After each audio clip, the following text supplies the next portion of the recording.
The sat phone never rang unless it was bad. That night, it rang. Your son's in critical condition. Static swallowed the words but not the meaning. Your wife's new man did this, the doctor continued, lowering his voice. He said, he's not done yet. Silence. My heartbeat filled it. Then another voice, rough, local, a detective I didn't know.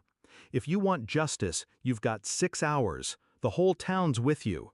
I'm clocking out early. If he disappears before shift change, I didn't see a thing.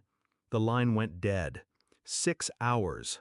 Half a continent away, I stared at the map on my cot, tracing roads I hadn't driven in years. Every inch between us felt like a dare. And beneath the pulse of urgency, something colder whispered, not just justice, truth.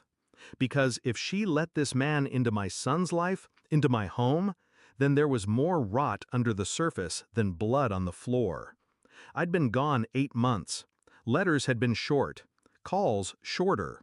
Her voice always polite, but never warm. Then, his name slipped in. Casual, offhand. The kind of mention designed to feel harmless. A family friend. I'd ignored it. Told myself the war makes men paranoid. But I remembered the pause when I asked if my son liked him. She'd said, he's adjusting. Adjusting. Now my boy was lying in a hospital bed with tubes in his chest. From adjusting to critical in less than a year. And I kept asking myself the same question. How does a stranger get close enough to hurt him this badly? Her silence wasn't protection. It was permission. That's when I stopped thinking about anger and started thinking about evidence. I landed stateside with 4 hours left. No fanfare, no welcome home. Just a duffel bag and a mind working the problem. The hospital was 20 minutes away. I didn't go, not yet.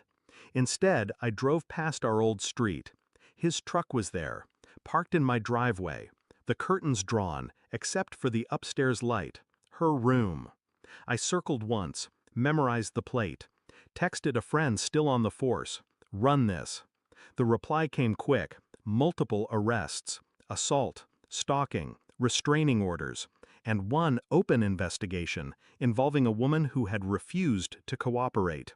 I didn't need to guess who. I drove to the hospital. My son was unconscious. His small hand, pale and limp.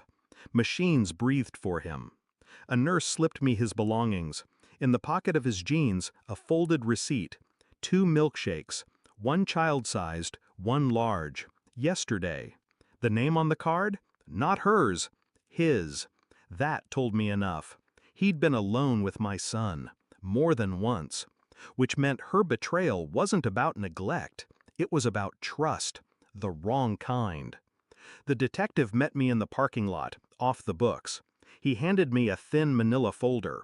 Inside, witness statements. A neighbor had seen him grab my son by the collar. Another saw him shove him into a truck. And then, the clincher. A traffic cam photo. My son, crying in the passenger seat. Her, in the back, laughing. I stared at it for a long time. When I looked up, the detective's face was flat. Like I said, 6 hours. I didn't confront her right away. I went to the house. She opened the door wearing my sweatshirt, the same one I'd left folded in my drawer. "Where's your boyfriend?" I asked. Her smile faltered. "Don't call him that." I set the folder on the table. She flipped it open. Color drained. Her lips moved, but no sound came out. I just watched, silent, because nothing I could say would cut deeper than the truth staring back at her. She tried to explain.